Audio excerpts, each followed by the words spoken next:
Halo semuanya, Assalamualaikum. Perkenalkan teman-teman, kami dari mahasiswa Fakultas Teknik Universitas Negeri Jakarta, jurusan Teknik Sipil, Pendidikan Vokasional Konstruksi Bangunan. Dalam video pembelajaran kali ini, kelompok kami akan menjelaskan bagaimana cara menerapkan keselamatan dan kesehatan kerja serta lingkungan hidup pada pekerjaan bangunan. Dalam video pembelajaran kali ini, kita sama-sama belajar bagaimana cara menjelaskan pengertian dari fungsi K3. Selanjutnya, bagaimana kelengkapan APD sesuai SOP. Selanjutnya, mengidentifikasi jenis-jenis kecelakaan kerja di proyek.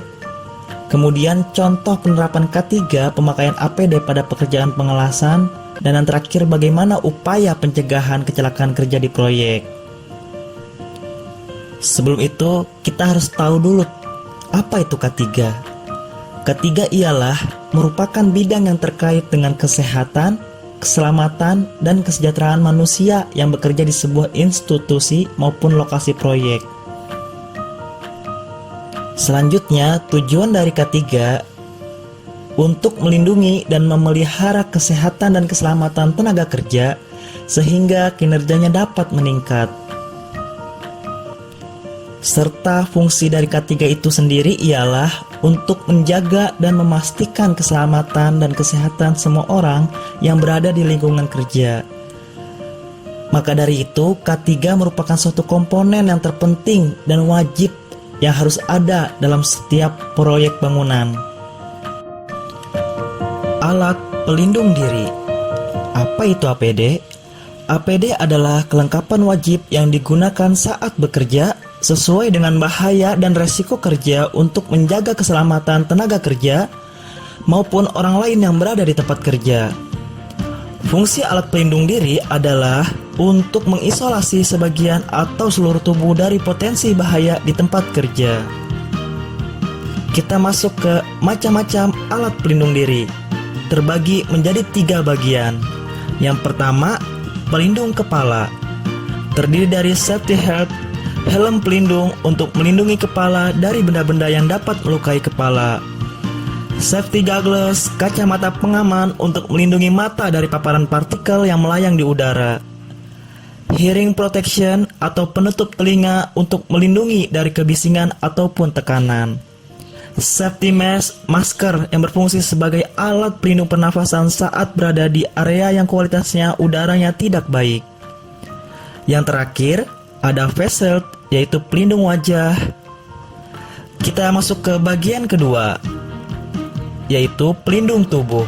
Terdiri dari apron untuk melindungi tubuh dari percikan bahan kimia dan suhu panas. Safety vest, rompi keselamatan kerja. Dan yang terakhir ada safety cloth, yaitu alat pelindung tubuh untuk melindungi rekan kerja keluarga dari hal-hal yang membahayakan saat bekerja. Dan yang terakhir, ada bagian pelindung anggota tubuh. Terdiri dari safety gloves, sarung tangan, safety belt, sabuk pengaman, dan yang terakhir safety boots, yaitu sepatu bot untuk melindungi dari kaki dan benturan tertimpa benda berat. Selanjutnya, kita masuk ke jenis-jenis identifikasi kecelakaan kerja. Kecelakaan kerja adalah kejadian yang tidak diduga ataupun insiden yang menimbulkan cedera, penyakit akibat kerja, ataupun kefatalan bahkan kematian. Jenis-jenis kecelakaan kerja sering kita ketemu di proyek bangunan. Mulai dari terjatuh dari ketinggian diakibatkan tidak menggunakan body harness atau safety belt, tertimpa benda jatuh diakibat berada di posisi ataupun kerja yang tidak aman, tersengat arus listrik dikarenakan bekerja saat posisi listrik sedang hidup ataupun benda uji tidak stabil. Dan yang terakhir, ada tangan teriris atau terpotong saat pemotongan besi dikarenakan bekerja dengan kondisi bercanda ataupun tidak menggunakan sarung tangan. Maka dari itu, penting sekali alat pelindung diri dalam bekerja di proyek bangunan nanti untuk menjaga keselamatan tubuh ataupun kesejahteraan pekerja itu sendiri. Contoh penerapan alat pelindung diri pada pekerjaan pengelasan, mulai dari helm, penutup muka, sarung tangan, kacamata pengaman, dan lain-lainnya. Selanjutnya, upaya mencegah terjadinya kecelakaan kerja.